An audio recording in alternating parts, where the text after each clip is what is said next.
Welcome back, everybody, for another deep dive. Always exciting. This one's a doozy. Right. We are going all the way to India for this one and taking a look at a marriage that, well, it didn't even last a day.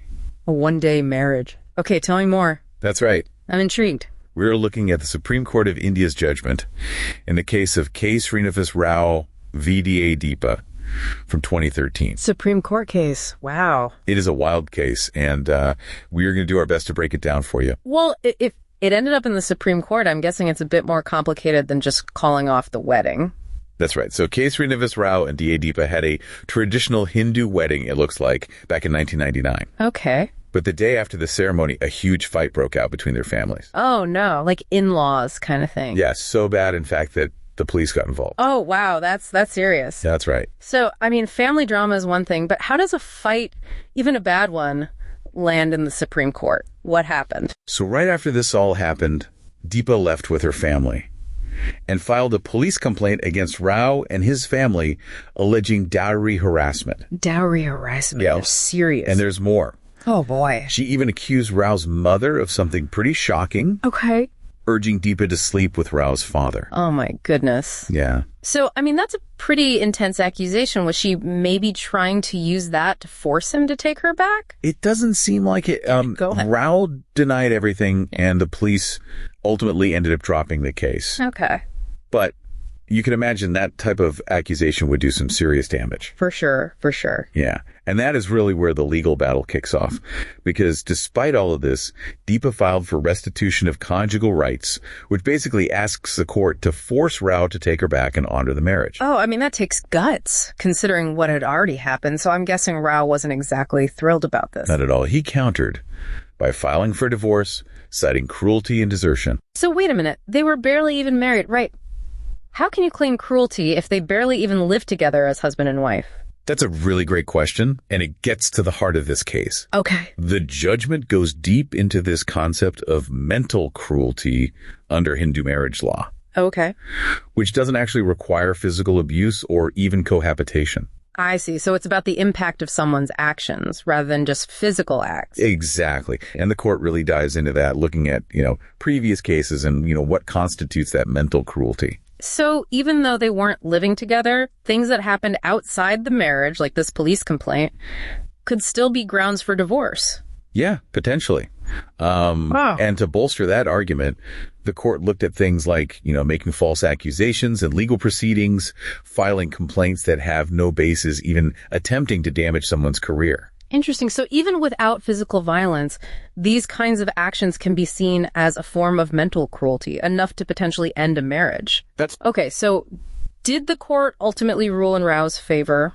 They did. They granted him the divorce. Wow. While they did acknowledge that both parties probably played a part in the breakdown, ultimately, they found that Deepa's actions, particularly that initial police complaint, really caused Rao significant mental anguish. It does make you wonder, though. I mean, do these types of rulings potentially make it easier for men in India to divorce their wives? It feels a little unbalanced, That is a really, really good question, and it is something that we should all be considering and thinking about. Yeah.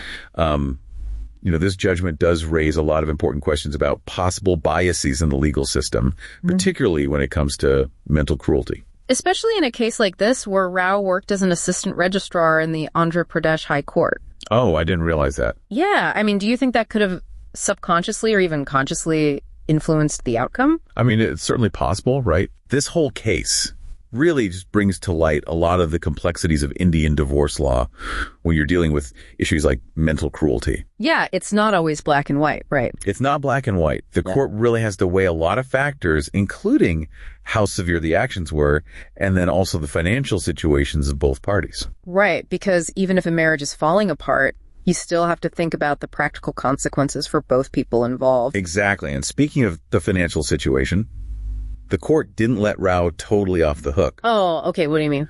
They ordered him to pay Deepa a significant amount of alimony. How much are we talking? 1,500,000 rupees. Wow, that's quite a bit of money. I'm guessing that was to help her get back on her feet. That's right. They recognized that she was financially dependent on her family and that with this divorce, she was going to be in a tough spot. Okay, so even in cases of proven mental cruelty, the courts are still thinking about the financial well-being of both parties, especially if there's a power imbalance. That's right. It's not just about assigning blame here, but about making sure the outcome is fair. That makes sense. But what I found really interesting in all of this was the Supreme Court's focus on mediation.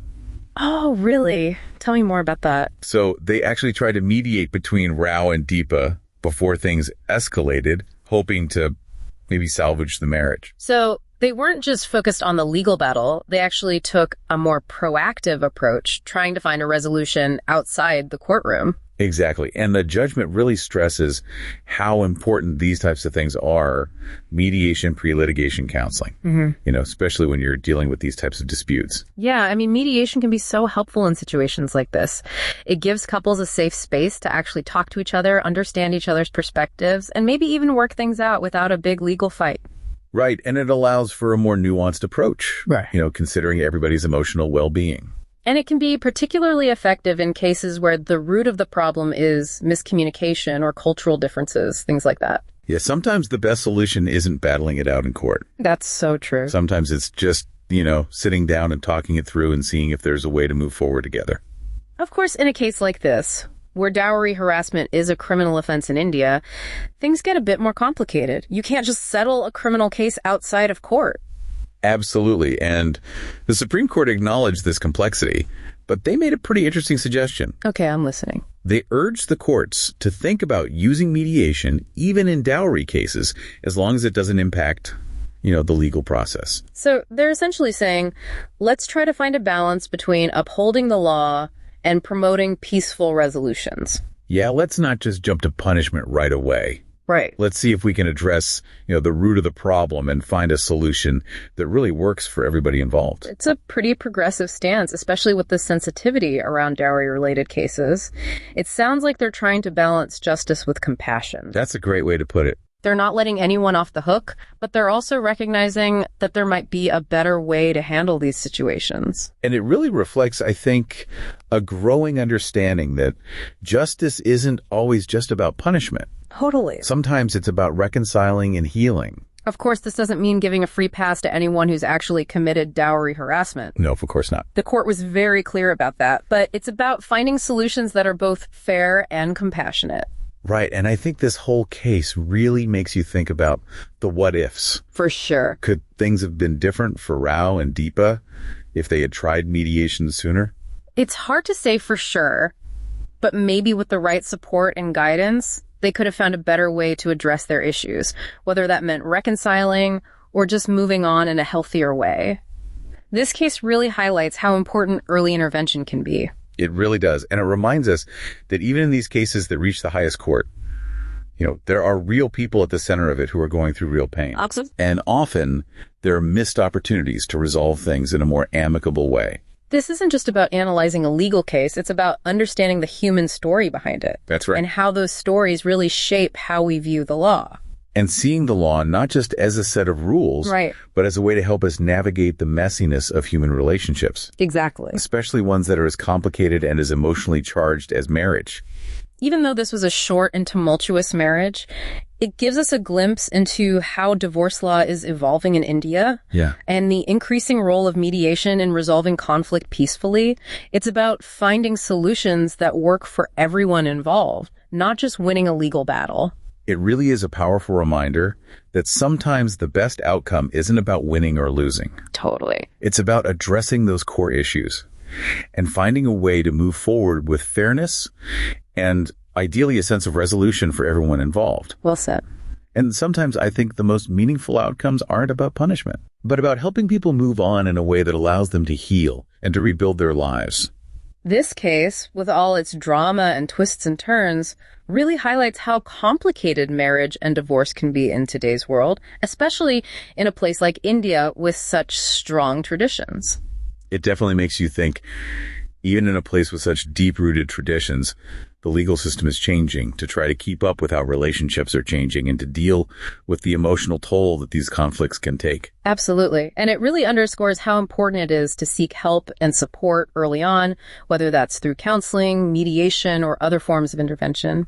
Sometimes the best way to deal with these tough situations isn't by fighting it out in court, but by finding ways to communicate, understand, and maybe even forgive. Because at the end of the day, it's important to remember that there's a human story at the heart of it all. A story that deserves to be heard, understood, and hopefully resolved in a way that promotes healing and allows everyone involved to move forward with dignity and hope. So as we wrap up our deep dive into the case of K. Srinivas Rao v. Deepa, what would you say is the key takeaway for our listeners? I think the biggest takeaway is this. Marriage is a complex journey, and sometimes things just don't work out the way we planned. But when conflicts arise, it's so important to approach them with empathy, understanding, and a genuine willingness to explore solutions that prioritize everyone's well-being. Beautifully said. Because in the end, it's not about winning a legal battle, but about finding a path towards peace, resolution, and the possibility of a brighter future. Well said. And on that note, we'll leave our listeners with this thought. In a world that often seems to reward winning at all costs, what would it look like to prioritize understanding, empathy, and compassion even when we're facing conflict? That's a powerful question, one that's definitely worth pondering. Thanks for joining us on this deep dive. Until next time, keep exploring, keep learning, and keep seeking those aha moments that make life so fascinating.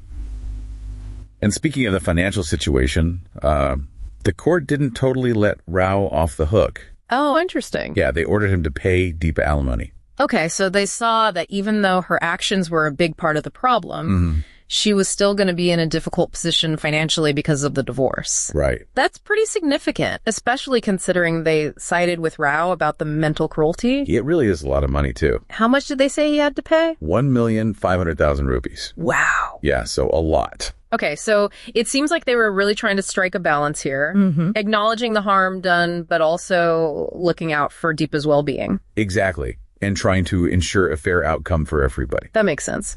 But what I thought was really interesting was that the Supreme Court highlighted the role of mediation in this whole thing. Really? Tell me more about that. Yeah, so it looks like they actually tried to get Rao and Deepa to mediate. Oh, wow. Before things went this far. To try and salvage the marriage, maybe? Yeah, exactly. That's pretty proactive of them, don't you think? Yeah, I mean, they weren't just focused on the legal stuff. They were really thinking about the bigger picture. I like that, trying to find a solution outside the courtroom. Yeah, and the judgment actually emphasizes the importance of mediation and pre-litigation counseling. It's so true. I mean, mediation can be so valuable in these kinds of situations.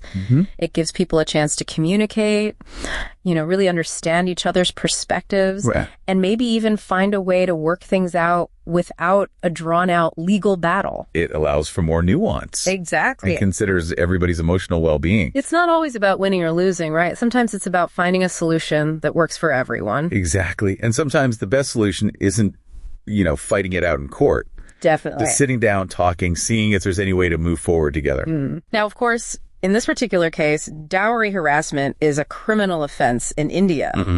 So things get a little more complicated. Yeah. You can't exactly just settle a criminal case outside of court. Right. But the Supreme Court recognized that and actually made a really interesting suggestion. What was that? They encouraged courts to consider using mediation. Even in dowry harassment cases. Yeah, as long as it doesn't compromise the legal process. So trying to find that balance between upholding the law and promoting some kind of, amicable resolution. Right, not jumping straight to punishment. I see. So trying to address those underlying issues and finding a solution that truly works for everyone involved. Exactly. It's a pretty progressive stance, especially considering the sensitivity around dowry cases. Yeah, and I think it reflects a growing understanding that justice isn't just about punishing people. For sure. Sometimes it's about reconciliation, about helping people heal. Absolutely. It's about acknowledging the harm that's been done, but also trying to move forward in a constructive way.